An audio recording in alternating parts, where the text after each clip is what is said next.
बिस्मिल्लाहिर्रहमानिर्रहीम। अस्सलामुअलैकुम। Welcome to my channel cooking with Aruba.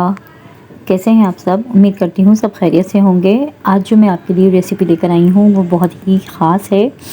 वो है रजब स्पेशल कोंडे, जिन्हें मीठी टिकिया भी कहा जाता है। ये यकीन माने बहुत ही अमेजिंग, बहुत ही टेस्टी बनती हैं। आप एक बार बना के ज़रूर ट्राई कीजिएगा और फिर मुझे बताइएगा कि आपको ये रेसिपी कैसी लगी। अगर रेसिपी ज़रा भी पसंद आए देखने के बाद तो प्लीज़ मेरे चैनल को सब्सक्राइब कीजिए और बेल आइकन को ज़रूर हिट किया कीजिए। इससे हमें बहुत ज़्यादा हौसला मिलता है। और लाइक कीजिए, शेयर कीजिए अपने दोस्तों और फैमिली मेम्बर्स में ज़्यादा से ज़्यादा। तो चलिए स्टार्ट करते हैं। बिस्मिल्लाहिर्रहमानिर्रहीम। एक बाउल ले लेंगे और उसी में हम तमाम चीज़ों के मेजरमेंट करेंगे। ये मैं 2 कप के बराबर मैदा ले रही हूँ। आप नॉर्मल कप भी ले सकते हैं, जो चाहें आप मेजर करने के लिए यूज़ कर सकते हैं। मैं 2 कप मैदा ले रही हूँ, ये मैंने छाना हुआ है, ठीक है। और उसी कप के बराबर ही मैं 1 कप सूजी ले रही हूँ, यानी कि 2 कप मैदा और 1 कप सूजी। ये मेरे पास दूसरा छोटा कप था तो मैंने उससे थोड़ा सा ज़्यादा करके यानी कि डबल में डाला ही क्वांटिटी, लेकिन डालना हमने उसकी आधी है, ठीक है।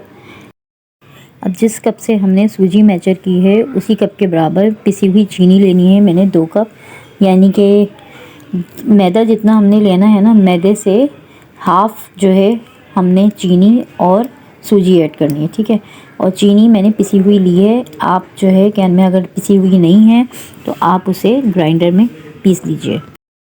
हाफ़ टी स्पून के बराबर मैं नमक यूज़ कर रही हूँ, क्योंकि नमक भी इससे टेस्ट बढ़ता है नमक डालने से। और ये देखिए 1 कप मैंने मेजर करके घी लिया है। ये याद रखिएगा कि इसमें ऑयल नहीं जाएगा, इसमें घी ही हमने ऐड करना है, ठीक है। हमने अच्छे से घी को इसमें ऐड करके मिक्स करना है पूरा। ये देखिए अच्छे से हमें हाथ की हेल्प से मिक्स करना है कि घी इसमें अच्छे से मिक्स हो जाए, कहीं भी कमी ना रहे। अच्छे से हमें मिक्स करके ताकि इसमें मुट्ठी सी बनने लगे, ठीक है ना। अच्छा जी, तो यहाँ पे मैं पिसी हुई इलायची ले रही हूँ। ये मैंने चंद इलायची के दाने लिए थे, उसे पीस लिया था, तो हाफ़ टी स्पून हो गई है। और ये दो टेबल स्पून जो है मैं भर के तिल ले रही हूँ, तिल इसमें ऐड कर रही हूँ। और अब इसे हाथ की हेल्प से अच्छे से हमने मिक्स करना है दोबारा से। ये देखिए खूब अच्छे से हमने इसको मिक्सिंग कर लेनी है। जब ये अच्छे से मिक्स हो जाएगा तो इसकी हम अच्छी सी डो बनाएंगे, जैसे कि आटा गूंथते हैं ना, बिल्कुल उस तरीके से, लेकिन हमें आटे से सख्त गूंथना है इसे। अच्छा जी, तो अब यहाँ पे अच्छे से मिक्सिंग हो चुकी है, तो अब हम पानी ले लेंगे। आप चाहें तो दूध से भी आटा गूंथ सकते हैं, लेकिन मैं पानी से ही गूंथ रही हूँ। ये नॉर्मल टेम्परेचर पे पानी है और ये तकरीबन हाफ़ ग्लास के बराबर भी इसमें ऐड होगा, इससे ज़्यादा नहीं। आपने थोड़ा थोड़ा सा करके ही ऐड करना है, ताकि हमने इसकी आटा जो है सख्त गूंथना है, तो सख्त जो होनी चाहिए, ठीक है। ये देखिए अब इसे हमने अच्छे से मुक्की लगानी है, जैसे नॉर्मल आटे में मुक्की लगाते हैं ना, ऐसे इसमें अच्छे से हमने मुक्की लगा के आटा गूंथना है। तकरीबन 2-3 मिनट तक हमने मुक्की लगानी है, ठीक है। अब ये देखें हमारा आटा अच्छा सा गूंथ चुका है, तो अब इसे मैं बिल्कुल ठीक से करके ना फोल्ड कर दूँगी और प्याले के अंदर अच्छे से गोल सा पेड़ा बना के रख देंगे। और इसके ऊपर हल्का सा हम घी ग्रीस कर देंगे ताकि इस पर पापड़ी नहीं आई। अच्छे से कवर करके मैंने 1 घंटे के लिए रेस्ट के लिए रख दिया था। अब 1 घंटा हो चुका है। मैं इस पेड़े को काउंटर पे निकाल लूँगी। ये देखिए इस तरीके से हमने इसको रोल करना है और रोल करके हमें इसे 2 पेड़े बना के डिवाइड करना है। तो मैं एक नाइफ़ से इसकी कट कर लूँगी। ये देखें ये 2 पेड़े बन जाएंगे और इसे हमें बिल्कुल आटे की पेड़े की शेप देना है।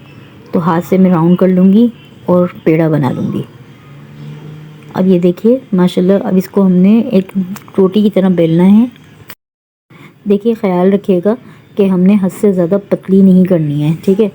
बिल्कुल नॉर्मल जैसे हम रोटी बेलते हैं ना, ऐसे ही इसको बेलना है बिल्कुल। ये देखें मैं इसकी आपको चौड़ाई बता देती हूँ कि हद से ज़्यादा हमने पतली नहीं करनी है। अगर हम हद से ज़्यादा पतली करेंगे ना तो फिर इसकी टिक्कियाँ अच्छी नहीं बनेगी, सॉफ्ट नहीं बनेगी। देखें बस इतना हमने रखना है। अब ये देखें मेरी रोटी बिल चुकी है, तो अब किसी कुकी कटर या ग्लास किसी की भी चीज़ से लेके जो है ना हम इसको कट कर लेंगे। देखिए अब ये मेरे पास दो तरह के कटर रखे हुए थे, लेकिन ये बहुत ज़्यादा छोटा है तो मैं ये बड़े वाले से ही इसके कट कर लूँगी। ये देखिए, इसी तरह से हम एक एक करके कट लगाते जाएंगे तो ये बहुत अच्छी सी टिक्कियाँ हमारी निकल आएंगी। ये देखिए, आप किसी भी गिलास की हेल्प से भी इसको कट कर सकते हैं, स्टील का गिलास या कुछ भी ले सकते हैं, कोई किसी चीज़ का ढक्कन, किसी भी चीज़ से जो इसकी कटिंग कर सके। ठीक है, इसी तरह मैं तमाम कटिंग कर लूँगी। ये देखिए, मैंने सारी कटिंग करके रेडी कर ली। और इसका जो वेस्टेज पार्ट है इसको हमने वेस्ट नहीं करना है, इसको हम फिर बेल के इसकी कटिंग कर निकाल लेंगे। ये देखें, मैंने सारी कटिंग कर ली हैं। ये देखें, इसकी मोटाई भी देख लें आप, बस इससे ज़्यादा हमने नहीं रखनी है। ठीक है ना, क्योंकि ना इससे ज़्यादा हमने मोटी रखनी है और ना ही इससे ज़्यादा पतली करनी है, वरना फिर ये अच्छी सी नहीं बनेंगी। ठीक है, और हमें इन्हें बहुत ज़्यादा सॉफ्ट बनाना है। ऑयल गरम कर लिया है मैंने। अब ये एक टिकिया इसके अंदर डाल के चेक कर रहे हैं। माशाल्लाह इसी तरह का हमने ऑयल रखना है, इसमें एक एक करके सारी टिकियाँ हम ऐड करते जाएंगे।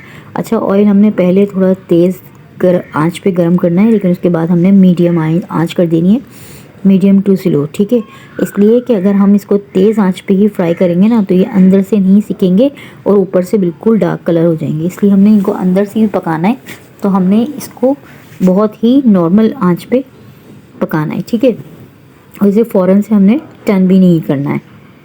ख्याल रखिएगा, टर्न करने में हमें थोड़ी सी देर लगानी है, 2 मिनट का हमें इसे वेट देना है। फिर आप उसके बाद चेक कीजिएगा कि अब हमें टर्न करने की ज़रूरत है या नहीं है। ये देखिए, जब ये बनना शुरू होंगी ना तो ये तेल के ऊपर आने लगेंगी, तो यही इसकी पहचान है। ये देखिए, ये ऊपर आती जा रही हैं हल्की हल्की, तो अब ये अंदर से कुक होती जा रही हैं। ठीक है ना, चलें अब हम चेक कर लेते हैं। ये देखिए, हाँ ये देखें माशाल्लाह इस पे हल्का हल्का सा कलर आना शुरू हो रहा है, लेकिन अभी हम वेट देंगे 2 मिनट का, तो फिर उसके बाद ही हम इसको टर्न करेंगे। ठीक है, क्योंकि अगर हम इसे फ़ौरन टर्न करते हैं ना तो ये अंदर तक इनकी अच्छे से पकाई नहीं हो सकेगी। और हमने फ्लेम क्योंकि हल्का किया हुआ है, अगर हम तेज़ करेंगे तो ये जल जाएंगी, तो इसलिए हमने हल्का किया हुआ है, तो हमें थोड़ा सा टाइम लगेगा। इसको हमने अच्छे से हिलाकर चेक कर लेना है और अब हमें इन्हें हल्का हल्का सा पलटना है। ये देखिए माशाल्लाह से कितनी प्यारी हो रही हैं। इसी तरह से हमने एक एक करके इसको टर्न करते जाना है। ठीक है, ये देखें कलर कितना खूबसूरत आता जा रहा है इसके ऊपर, गोल्डन गोल्डन। हमें हद से ज़्यादा डार्क नहीं करनी है, जब गोल्डन कलर आना शुरू हो जाए तो इनको हमने टर्न करना है, ताकि दूसरी तरफ से भी इसके गोल्डन कलर आने लगे। ठीक है, अंदर तक इसकी पकाई हो जाए। ये देखें बहुत खूबसूरत इस पे कलर आता जा रहा है। इसी तरीके से अभी हमने यहाँ पे भी हमने 2-3 मिनट का वेट देना है, ताकि ये दूसरी तरफ से भी गोल्डन और क्रिस्पी हो जाएं। ये देखिए माशाल्लाह से कितनी क्रिस्पी ये होती जा रही हैं। अब ये देखें कितना प्यारा कलर आ गया है। हमने दोनों तरफ से इसको चेक कर लेते हैं। ये देखें दोनों तरफ से ही बिल्कुल बराबर इक्वल कलर आया है। बस इतना ही हमने कलर चाहिए था हमें। अभी एक करके हम किसी स्ट्रेनर में रखेंगे ताकि इसका ऑयल ग्रीस हो जाए। निकाल के हमने किसी स्ट्रेनर में रखना है। ठीक है, अच्छे से ऑयल ग्रीस करना है। ये देखिए आप देख सकते हैं कि माशाल्लाह दोनों तरफ से बहुत ही खूबसूरत इसका कलर आया है। कहीं से भी ये कच्ची नहीं है और ना ही ये जली है, ना ही इसका कलर डार्क हुआ है।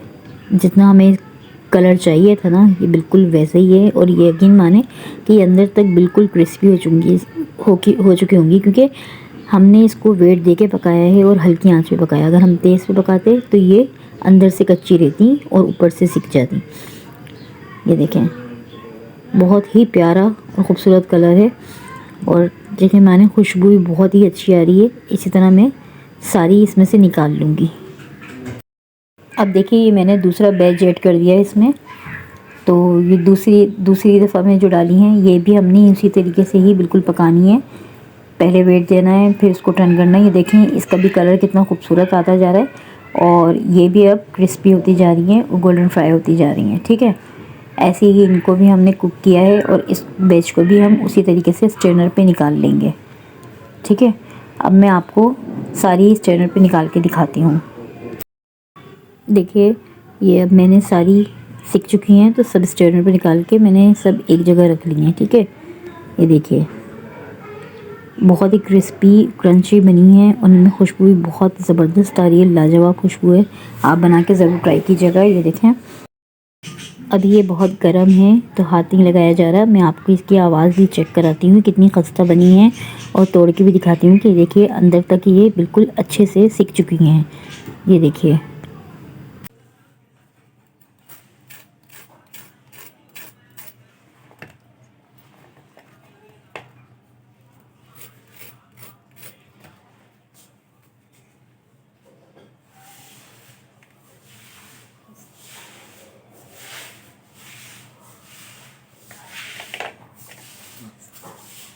अगर आपको मेरी रेसिपी ज़रा सी भी देखने के बाद पसंद आई है तो प्लीज़ लाइक कीजिए, मेरे चैनल को सब्सक्राइब कीजिए और बेल आइकन को ज़रूर हिट किया कीजिए। इससे हमें बहुत हौसला मिलता है। कमेंट करके ज़रूर बताइए कि आपको मेरी रात की ये रेसिपी कैसी लगी। अपने दोस्तों और फैमिली फ्रेंड्स में मेरी रेसिपी को ज़्यादा से ज़्यादा शेयर कीजिए। अब मुझे इजाज़त दीजिए, दुआओं में याद रखिएगा, अपना बहुत सारा ख्याल रखिएगा। मिलती हूँ नेक्स्ट रेसिपी के साथ। अल्लाह हाफ़िज़।